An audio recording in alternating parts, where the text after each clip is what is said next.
Hey guys, welcome back.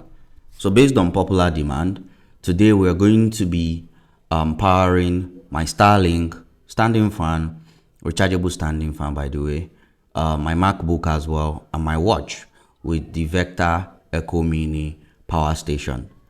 Some people call it laptop power bank. I know some friends who call it laptop power bank. That is pretty much what it is, but at the same time, it powers much more. As long as the device is 600 watts, you can pretty much use it to power anything. You can use it to power your mini, cooler. You can use it to power your PlayStation. I have used it to power my PlayStation and, used it to play, and I didn't have issues with it at all.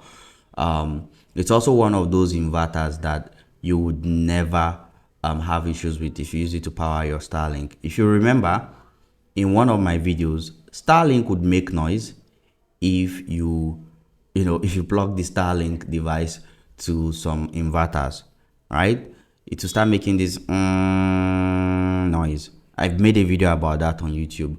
But this particular device, I plug my Starlink there and I am not getting any sound at all. So this is awesome. This is really, really cool. So I'm going to go ahead and plug my Starlink. So usually this is the part where it starts making that zzz sound, but nope, no sound. So far it's still like 100%. It's not down yet. It has not started discharging even. And then let's plug my MacBook real quick. As you can see as well, the fan is on. I really needed this fan because I was starting to get hot already.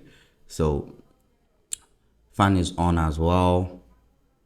I'm going to plug the laptop and I want you to hear the chime. So just wait for the chime.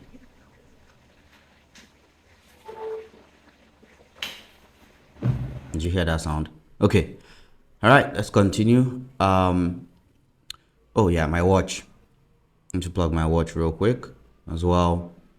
For those of you asking how much the device is, it's currently 700k, but you don't even have to pay the whole 700k, right? You can just pay small until you pay for everything. So I have to mention that as well. I know that you guys have more questions about this device, what other things have I powered it with and all of that. I am going to make more videos about it. I really like it. I haven't had any issues with it so far. If you have any questions, you can ask me, in the comments, or you can just reach out to Vector directly and ask them. That's fine, completely okay. Thank you for your time, and I'll see you later.